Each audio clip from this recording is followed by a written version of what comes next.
Alright, repairing. If you open your tape and you see that there's no tape showing, this is how to fix that. On the back of the tape, there are 5 screws, sometimes 6.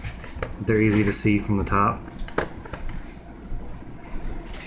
Just unscrew those.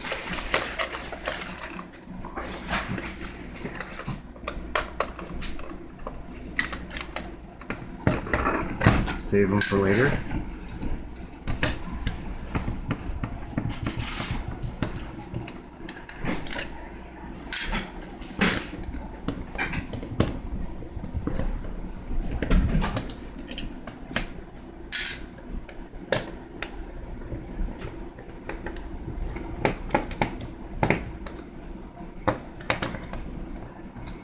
Once you have them unscrewed, you want to make sure you're holding on to the tape anytime you flip it over, so you don't lose any bits. Hold on to it tight, flip it over. You want to lift this part off because this can come off very easily. There's a little spring in there that holds it on. If that comes off, it can just go flying. Set that off to the side. There's a lot of little parts in here that are pretty important to actually playing in the machine. These are a locking mechanism for the reels. Keep them from moving. Without these, the tape won't even play in a machine. So these can actually pop out sometimes, and that could just be an issue if your tape isn't playing. There's little springs that hold it on. If these pop out, then those will go as well. So on this, it looks like it broke on the leader. You can see where it's snapped here. And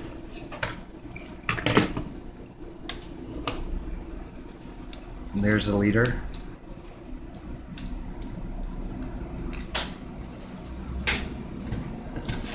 Always try to work with a reel in there. At least the fullest reel should be in there. Both ends of the tape have this blank part called leader. This happens to be the end of the tape, not the beginning, but it's on both ends, and it's very common for it to snap because it's pinched in this little slot here. So you can take a small screwdriver, there's usually a hole on this side, push it through, pull it out, and that'll get out the little pieces where it breaks. And then to fix it, you can just put the old leader back in. At this point, we're not actually losing any film or any video. Once the leader starts to get short or you get into any of this black part, then you start losing video. So pop this in on one side and then use a tool to snap it back on. And that's usually enough to hold it. You can also use, on the leader, some Scotch tape is enough, because this part is never actually going to go through a machine. It doesn't matter if it's the same width as the tape, but you definitely don't want it to be wider and catch on the other parts. So we'll just kind of reinforce both sides, especially in this area where it's prone to break.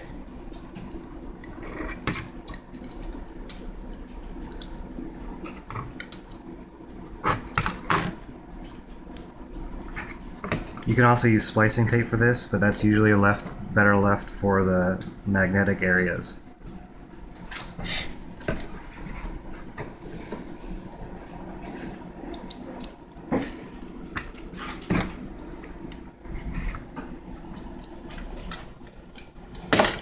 There you go, that'll hold it.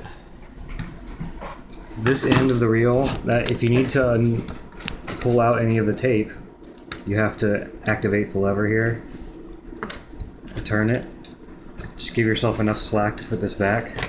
On this side of the reel, the tape film always runs over these metal pieces that are loose, so that it doesn't have to have any friction or it's not rubbing up against anything. On this side, there's always a little piece of plastic. You just slide your tape between the plastic and the metal rod.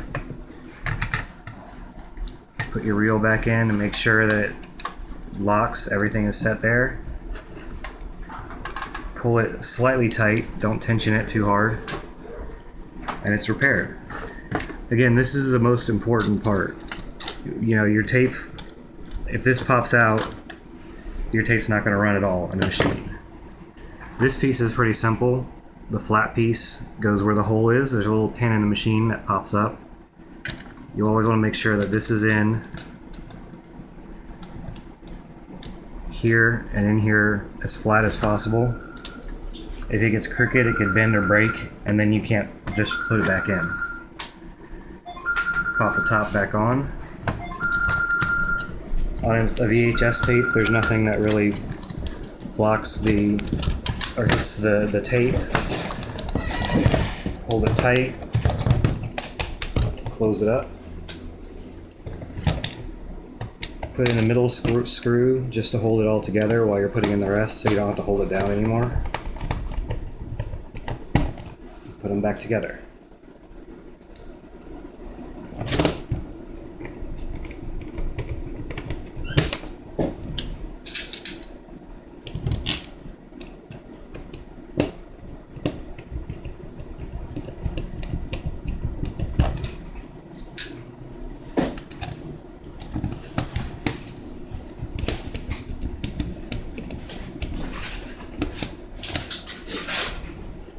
Before putting this back in the machine, I'll always check to make sure that that little piece I mentioned is working right.